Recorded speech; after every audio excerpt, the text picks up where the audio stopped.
Hello दोस्तों, welcome to the channel self fix master. स्वागत है आपका एक और नई वीडियो में। दोस्तों, आज की वीडियो में हम एक ऐसी प्रॉब्लम को डिस्कस करेंगे जो मैं समझता हूँ आप सभी के घर पर हो सकती हैं।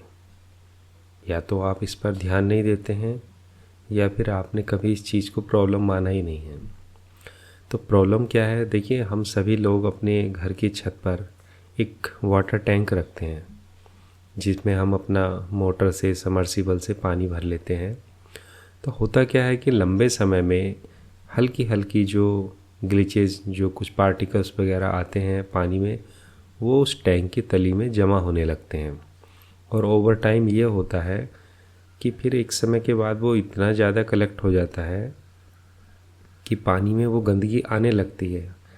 मतलब ख़ास तौर पे जब टैंक में कम पानी रह जाता है तो जो वाटर के साथ वो गंदगी आनी शुरू हो जाती है और फिर हमें लगता है कि हमें वाटर टैंक की सफाई करनी चाहिए।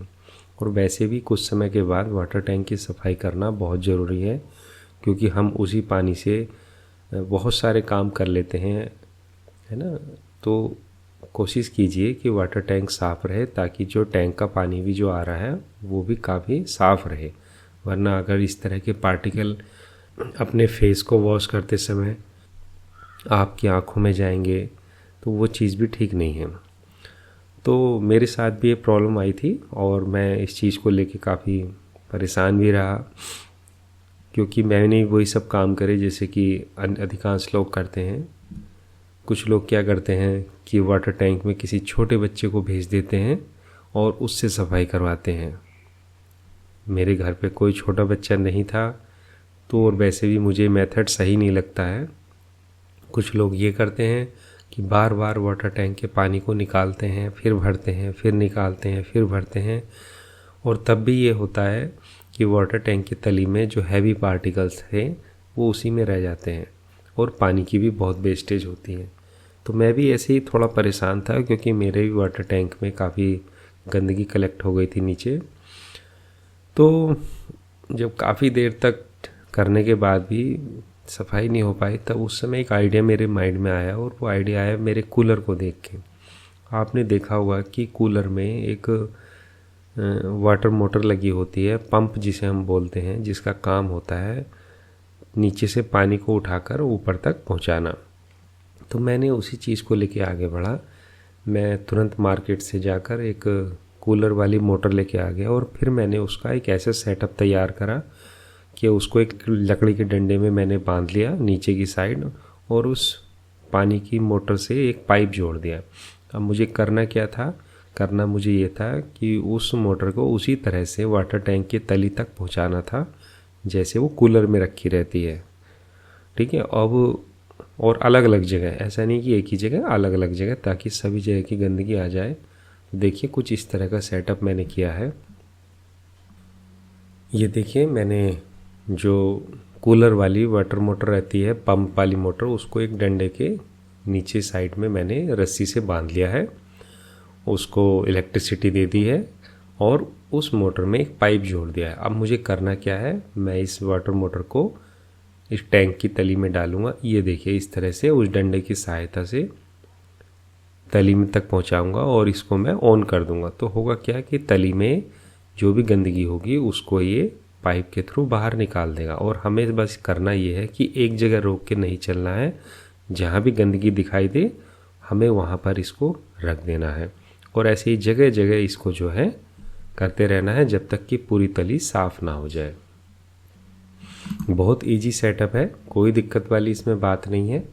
मैं समझ रहा हूँ कि जो लोग इस चैनल को सब्सक्राइब करते हैं, वीडियो देखते हैं, वो इतना काम कर सकते हैं। एक आइडिया देना मेरा काम था, उसको एग्जीक्यूट आप करेंगे। ये देखिए, कुछ इस तरह से हमने रस्सी से उस मोटर को अपने डंडे के नीचे किनारे पर बांध दिया है।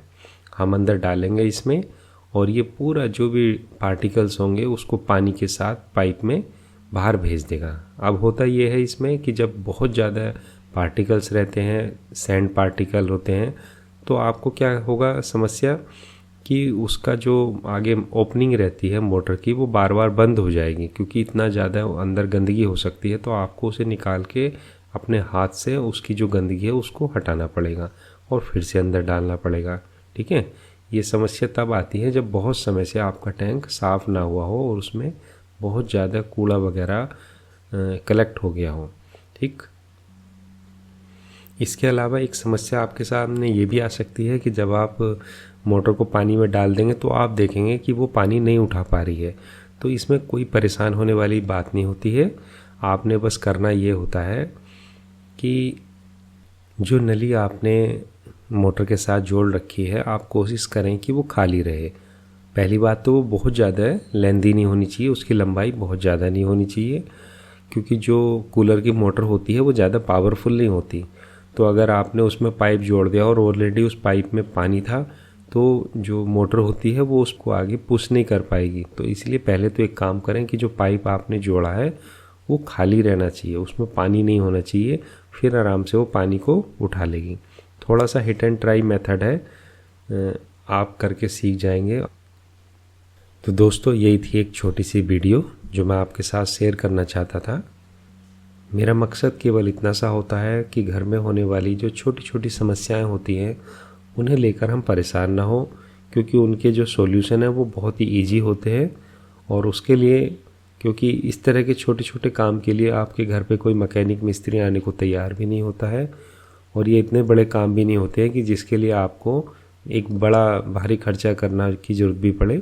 आप खुद भी कर सकते हैं, आप खुद भी अपनी प्रॉब्लम मुझसे शेयर कर सकते हैं, क्योंकि मैं नहीं समझ पाता हूँ कि आप लोगों के सामने क्या क्या समस्याएं आती है। तो आप भी चाहें तो अपने घर की छोटी मोटी समस्याएं कमेंट सेक्शन में शेयर कर सकते हैं, ताकि मैं फिर उन पर वीडियो बना सकूं। थैंक यू दोस्तों, यही थी बस आज की वीडियो।